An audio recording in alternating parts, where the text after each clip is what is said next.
इस वीडियो में देखेंगे दोस्तों माइनर पैन कार्ड को मेजर पैन कार्ड में कन्वर्ट करने का कंप्लीट प्रोसेस। और 1 अप्रैल से प्रोसेस बिल्कुल ही चेंज हो चुका है। अब सिर्फ आधार कार्ड से काम नहीं चलेगा, प्रूफ ऑफ बर्थ आपको एडिशनल डॉक्यूमेंट सबमिट करने होंगे आधार कार्ड के अलावा।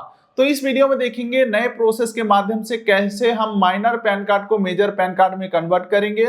और इस काम के लिए लगभग 110 रुपए का आपका खर्चा आने वाला है और कहीं जाने की जरूरत नहीं है, कहीं डॉक्यूमेंट भेजने की जरूरत नहीं है। जैसे ही आप डिटेल सबमिट करके पेमेंट करोगे, आपको 1 से 2 दिन के अंदर आपके ईमेल के ऊपर पीडीएफ में इस प्रकार से पैन कार्ड आ जाएंगे। इसके अलावा 4 से 6 दिन के अंदर आपके घर के एड्रेस के ऊपर फिजिकल पैन कार्ड भी आ जाएगा। तो चलिए बेहतर जानकारी के लिए कंप्यूटर के स्क्रीन के ऊपर चलते हैं और एक PAN card minor to major convert करके लाइव दिखाता हूं। इसके लिए दोस्तों किसी भी ब्राउजर के गूगल में हमें टाइप करना है NSDL पैन अप्लाई, और ये जो पहला लिंक आ रहा है ऑनलाइन पैन एप्लीकेशन, इस लिंक के ऊपर आपको क्लिक करना है। अब दोस्तों उसके बाद आप आ जाओगे इनकम टैक्स नेटवर्क के ऑफिशियल पार्टनर के ऊपर। यहाँ से हम पैन कार्ड से संबंधित कोई भी काम कर सकते हैं, जैसे कि नया पैन कार्ड अप्लाई करना हुआ, माइनर टू मेजर हुआ, या पैन कार्ड में करेक्शन हुआ। अब यहाँ पे आपको सबसे पहले न्यू एप्लीकेशन के ऊपर क्लिक करना है, और बाय चांस मान के चलो कोई एप्लीकेशन पेंडिंग रह जाता है, बीच में प्रोसेस छूट जाता है, तो आगे को कंटिन्यू करने के लिए रिज्यूम एप्लीकेशन के ऊपर क्लिक करना होता है इसी पेज के ऊपर आकर के। क्या तो फिलहाल मैं न्यू एप्लीकेशन सेलेक्ट करता हूं। उसके बाद सेलेक्ट पैन एप्लीकेशन टाइप के ऊपर आपको क्लिक करना है। तो पहला आ जाता है जहां से हम नया पैन कार्ड अप्लाई कर सकते हैं, लेकिन हमें नया नहीं अप्लाई करना है। दूसरा ऑप्शन आ जाता है जहां पे फॉरेनर अप्लाई कर सकते हैं इंडियन पैन को, जो कि मुझे ये भी नहीं करना है, मुझे करना है माइनर टू मेजर कन्वर्ट। उसके लिए तीसरा ऑप्शन यानी कि पैन करेक्शन वाले ऑप्शन के ऊपर आपको क्लिक करना है, यानी कि चेंजेस और correction in existing pan data, इसके ऊपर आपको क्लिक करना है। सेलेक्ट एप्लीकेंट कैटेगरी के अंदर आपको यहाँ पे इंडिविजुअल सेलेक्ट करना है। अब आ जाते हैं नीचे, हमें अपना कुछ बेसिक डिटेल फिल करना है, जो कि पहले से काफी चेंज हो चुका है। यहाँ पे आपको अपना पैन कार्ड के अकॉर्डिंग फर्स्ट नेम डाल देना है, मिडिल नेम डाल देना है और लास्ट नेम डाल देना है। पहले ये सिस्टम बिल्कुल ही अलग था, सरनेम का ऑप्शन यहाँ पे था, फिर यहाँ पे फर्स्ट नेम, मिडिल नेम। पहले बहुत ही कंफ्यूजिंग था, लेकिन 1 अप्रैल के बाद बहुत चीजें चेंज हो चुके हैं, बहुत चीजें अच्छे हो चुके हैं। फर्स्ट नेम डालेंगे, मिडिल नेम डालेंगे, लास्ट नेम डालेंगे। उसके बाद आपको अपना डेट ऑफ बर्थ डालना है, ईमेल आईडी एक डाल देना है, एक मोबाइल नंबर डाल देना है, और इंडियन सिटीजन है तो यहाँ पे हम यस करेंगे। और आपका जो माइनर वाला पैन नंबर है वो पैन नंबर यहाँ पे एंटर करेंगे, एक टर्म्स एंड कंडीशन एग्री करेंगे, और नीचे ये आई एम नॉट रोबोट के ऊपर क्लिक करेंगे और सबमिट के ऊपर क्लिक करेंगे। चलो एक बार में अपना सारा डाटा फिल करके आगे प्रोसीड करते हैं। तो दोस्तों जैसे हम डिटेल सबमिट करते हैं, एक टेम्पोररी टोकन नंबर जनरेट हो चुका है। इसका आपको पहली बात तो फोटो क्लिक कर लेना है। ऐसा मैं इसलिए कह रहा हूं क्योंकि मान के चलो आपका एप्लीकेशन बीच में फंस जाता है या पेज आउट हो जाता है, तो आप एप्लीकेशन नंबर डाल करके आगे को प्रोसीड कर पाओगे। हालांकि ये जो नंबर है आपके ईमेल के ऊपर भी आ जाता है, लेकिन ईमेल के ऊपर लेट आता है, इसलिए कह रहा हूं पहले से ही आप इस नंबर को सेव कर लो। चलो यहाँ पे कंटिन्यू के ऊपर हम क्लिक करते हैं। अब दोस्तों यहाँ पे इस पेज के ऊपर सबसे पहला ऑप्शन आपको सेलेक्ट करने को मिलता है कि आप डिटेल को किस प्रकार से सबमिट करोगे। तो पहला ऑप्शन को आपको सेलेक्ट नहीं करना है, यहाँ पे बोल रहा है सबमिट डिजिटली थॉट ई-केवाईसी ई साइन पेपरलेस, लेकिन इस ऑप्शन को सेलेक्ट नहीं करेंगे क्योंकि मुझे मैनुअली फोटो और सिग्नेचर अपलोड करना है, हमें आधार कार्ड वाला फोटो नहीं आगे भेजना है। ठीक है, तो यहाँ पे हम सेकेंड ऑप्शन को सेलेक्ट करेंगे, सबमिट स्कैनेड इमेज थॉट ई साइन। ठीक है, इस ऑप्शन को हम सेलेक्ट करते हैं। तो यहाँ पे आपको ₹5.90 एक्स्ट्रा देना पड़ेगा, तो इस ऑप्शन को हम सेलेक्ट कर लेते हैं। बाकी दोस्तों तीसरा ऑप्शन के माध्यम से हम फिजिकल डॉक्यूमेंट सेंड करते हैं पैन कार्ड के ऑफिस को, तब जाकर के हमारा प्रोसेस आगे को बढ़ता है। लेकिन दोस्तों सबसे बेस्ट है तीनों में से ये सेकंड ऑप्शन। चलो हमने सेलेक्ट कर लिया, अब आगे बढ़ते हैं। आगे बढ़ते हैं तो पूछा जा रहा है क्या आपको फिजिकल पैन कार्ड रिक्वायर्ड है, आप फिजिकल पैन कार्ड लेना चाहते हैं, तो यहाँ पे हम यस करेंगे। उसके बाद दोस्तों हमारा पैन नंबर यहाँ पे आ चुका है क्योंकि हमने होम पेज के ऊपर डाल दिया था अपना पैन नंबर। अब यहाँ पे आपको इंटर आधार लिस्ट 4 डिजिट, आधार कार्ड का 4 अंक लास्ट का आपको यहाँ पे एंटर कर देना है। उसके बाद नेम एज पर आधार आपको यहाँ पे एंटर कर देना है, और उसके बाद goods and service tax number यानी कि जीएसटी नंबर पूछा जा रहा है, तो यहाँ पे हम कुछ भी फिल नहीं करेंगे। आपका नेम यहाँ पे ऑटोमेटिक आ जाएगा क्योंकि होम पेज के ऊपर आपने डाला ही था। उसके बाद यहाँ पे आपको अपना जेंडर सेलेक्ट कर लेना है, और फिर यहाँ पे आपको अपना पेरेंट्स का डिटेल डालना है, जिसमें फादर का फर्स्ट नेम डालेंगे, मिडिल नेम डालेंगे, लास्ट नेम डालेंगे। अगर आप मदर का भी नेम डालना चाहते हैं, डिटेल डालना चाहते हैं तो डाल सकते हैं, मदर का first name, middle name, last name. अगर आपके कोई सिंगल पेरेंट्स हैं तो यहाँ पे यस कर देंगे। फिलहाल मेरे डुअल पेरेंट्स हैं, मम्मी पापा दोनों, तो यहाँ पे हमने कुछ भी फिल नहीं किया है। बाकी दोस्तों अंत में पूछा जा रहा है कि आपको अपने पैन कार्ड के ऊपर माता का डिटेल प्रिंट करवाना है या पिता का, तो यहाँ पे हम फादर को सेलेक्ट करते हैं।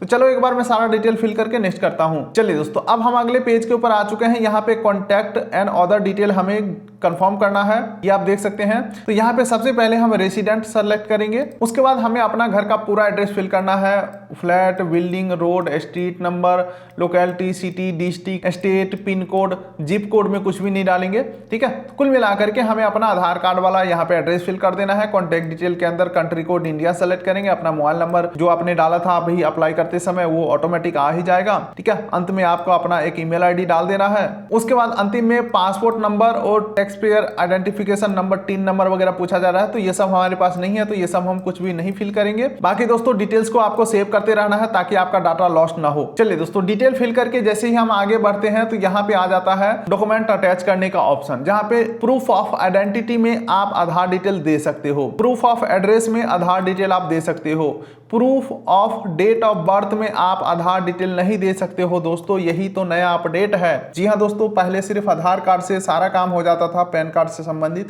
अब सिर्फ आधार कार्ड से काम नहीं चलेगा। Proof of date of birth आपको अलग से देने होंगे, जिसमें क्या क्या आप दे सकते हो, ड्राइविंग लाइसेंस दे सकते हो, 10वीं का सर्टिफिकेट दे सकते हो, पासपोर्ट दे सकते हो, बर्थ सर्टिफिकेट दे सकते हो, पेंशन पेमेंट ऑर्डर दे सकते हो, मैरिज सर्टिफिकेट दे सकते हो, एफिडेविट करवा करके दे सकते हो मजिस्ट्रेट से, या अपना निवास प्रमाण पत्र दे सकते हो। इसके अलावा 10वीं का मार्कशीट भी दे सकते हो, यानी कि 10वीं का मार्कशीट और 10वीं का सर्टिफिकेट दोनों में से कोई भी दे सकते हो। बस कंडीशन ये है कि उस डॉक्यूमेंट के ऊपर आपका डेट ऑफ बर्थ मेंशन होना चाहिए। इसके अलावा आप अपना वोटर आईडी कार्ड दे सकते हो, इलेक्टोरल फोटो आइडेंटिटी कार्ड। इसके अलावा कोई सेंट्रल गवर्नमेंट से आपको अगर कोई आई कार्ड वगैरह मिला है वो भी दे सकते हो। इसके अलावा सेंट्रल गवर्नमेंट का अगर हेल्थ स्कीम का कोई कार्ड है वो दे सकते हो, एक्स सर्विसमैन से संबंधित कोई आईडी कार्ड है वो दे सकते हो। तो चलो मैं यहाँ पे सबसे कॉमन डॉक्यूमेंट हमें लग रहा है 10वीं का मार्कशीट, तो इसे मैं सेलेक्ट कर लेता हूँ। उसके बाद प्रूफ ऑफ पैन के अंदर आपके पास माइनर वाला पैन कार्ड है ही है, तो कॉपी ऑफ पैन कार्ड को सेलेक्ट कर लेंगे, या अगर नो डॉक्यूमेंट भी करोगे तो भी कोई दिक्कत वाली बात नहीं है। चलो copy of pan card select कर लिया हमने। अब दोस्तों नीचे स्क्रॉल करते हैं तो डिक्लेरेशन के अंदर आपको अपना यहाँ पे नाम लिख देना है। ठीक है, उसके बाद सेलेक्ट वाले ऑप्शन में सेल्फ सेलेक्ट करोगे तो ऑटोमेटिक आपका नाम यहाँ पे आ ही जाएगा। चलिए अब यहाँ पे पूछा जा रहा है आप कितने डॉक्यूमेंट अटैच करने वाले हो। तो पहला हम आधार कार्ड अटैच करेंगे, ठीक है, एक तो ये हो गया।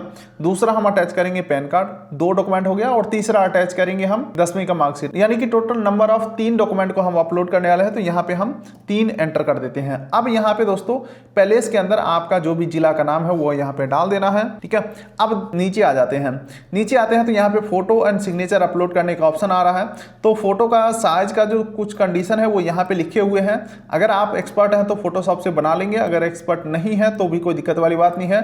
डायरेक्टली गूगल पे टाइप करना है NSDL पेन फोटो रिसाइजर, और कोई भी वेबसाइट को ओपन करके और यहाँ पे अपना फोटो और सिग्नेचर अपलोड करके परफेक्ट साइज में डाउनलोड कर सकते हो। ठीक है, तो फोटो और सिग्नेचर यहाँ पे अपलोड कर देना है। उसके बाद एड डॉक्यूमेंट के अंदर आपका जो डॉक्यूमेंट है, जो 3 डॉक्यूमेंट अभी हमने आपको बताया वो 300 KB के अंदर होना चाहिए और PDF के रूप में होना चाहिए। तो इसे भी रिसाइज वगैरह करके यहाँ पे आपको रेडी रखना है। और तब तक अगर पेज आउट हो जाता है तो यहाँ पे आपको सेव ड्राफ्ट के ऊपर क्लिक कर देना है, ताकि इस पेज तक का जो डाटा है आपका सेव हो जाए। दोबारा से आप आओ तो इस पेज के ऊपर ही आप मिलोगे। तो चलो एक बार मैं यहाँ पे सारा डिटेल्स को अटैच करके सबमिट करता हूँ। अब चलिए दोस्तों अगले पेज के ऊपर यहाँ पे बोला जा रहा है अपने आधार कार्ड का शुरुआत के 8 डिजिट यहाँ पे एंटर करो। ये डाल दिया हमने। उसके बाद यहाँ पे हमारा नेम और बाकी सारा डिटेल यहाँ पे वेरीफाई करने के लिए आ जाता है। अगर सब कुछ सही है तो नीचे प्रोसीड के ऊपर क्लिक करेंगे, अदरवाइज एडिट बटन के ऊपर जा करके और डिटेल को हम मॉडिफाई करके आगे बढ़ेंगे। तो फिलहाल मेरा डाटा सब कुछ सही है तो प्रोसीड के ऊपर हम क्लिक करेंगे। अब दोस्तों हम आ चुके हैं पेमेंट पेज के ऊपर। यहाँ पे हमें 106 रुपया 90 पैसा का पेमेंट करना है। पेमेंट करने के लिए टर्म्स एंड कंडीशन एग्री करेंगे, प्रोसीड टू पेमेंट के ऊपर क्लिक करेंगे। अब यहाँ पे 106 रुपया 90 पैसा का पेमेंट करने के लिए पे एंड कंफर्म के ऊपर क्लिक करेंगे, और यहाँ पे हम UPI के माध्यम से पेमेंट करेंगे। कंफर्म जनरेट QR कोड के ऊपर मैं क्लिक करता हूं और पेमेंट को करते हैं कंफर्म। चलिए दोस्तों पेमेंट हमारा कंफर्म हो चुका है। अब आप देख सकते हैं यहाँ पे हमारा जो ट्रांजैक्शन स्टेटस है वो सक्सेसफुल आ चुका है। अब यहाँ पे नीचे स्क्रॉल करेंगे, टर्म्स एंड कंडीशन एग्री करके ऑथेंटिकेट बटन के ऊपर हम क्लिक करेंगे। उसके बाद ई साइन करने के लिए हमें आधार नंबर डाल के सेंड OTP के ऊपर क्लिक करना है, ताकि डॉक्यूमेंट को हम ई साइन कर सके। और जैसे ही हम आधार OTP सबमिट करते हैं हमारा डॉक्यूमेंट ई साइन होकर के और सक्सेसफुली सबमिट हो जाता है। और इस प्रकार से हमें एप्लीकेशन नंबर भी जनरेट हो जाता है, और इसी एप्लीकेशन नंबर के थ्रू आगे को हम ट्रैक कर पाएंगे हमारा कार्ड अप्रूव हुआ या रिजेक्ट हुआ। हालांकि रिजेक्ट तो नहीं होता है, सारा कुछ आज के डेट में आधार के बेसिस पे सारा डाटा आधार कार्ड वाला है तो अप्रूव हो ही जाते हैं। बाकी दोस्तों जैसे ही आपका पैन कार्ड बन जाता है आपके ईमेल के ऊपर PDF के रूप में नया वाला पैन कार्ड आ जाते हैं 1 से 2 दिन के अंदर। बाकी 4 से 6 दिन के अंदर फिजिकल पैन कार्ड आपके घर के एड्रेस के ऊपर आ जाता है, जिसमें आपका फोटो और सिग्नेचर भी लगा रहेगा और आपका पैन कार्ड जो है माइनर टू मेजर कन्वर्ट हो जाएंगे। दोस्तों एंड में यही कहूंगा, जो पैन कार्ड का माइनर टू मेजर कन्वर्ट करने का जो प्रोसेस है ना वो बिल्कुल ही 100% पैन कार्ड करेक्शन करने के प्रोसेस के बराबर है। कहने को ये माइनर टू मेजर है, लेकिन एक्चुअल में एक प्रकार से हम पैन कार्ड को मॉडिफाई करते हैं, जहां पे हम फोटो ऐड करते हैं, सिग्नेचर ऐड करते हैं और हमारा उम्र 18 साल से ज्यादा रहता है, जिस वजह से हमारे नए पैन कार्ड के ऊपर फोटो सिग्नेचर ऐड हो जाते हैं। यही है कुछ फंडा दोस्तों। उम्मीद करता हूं वीडियो आपको अच्छा लगा तो वीडियो कर लाइक, चैनल कर सब्सक्राइब, ताकि मिलेंगे ऐसे ही किसी अगले वीडियो में। तब तक के लिए नमस्कार।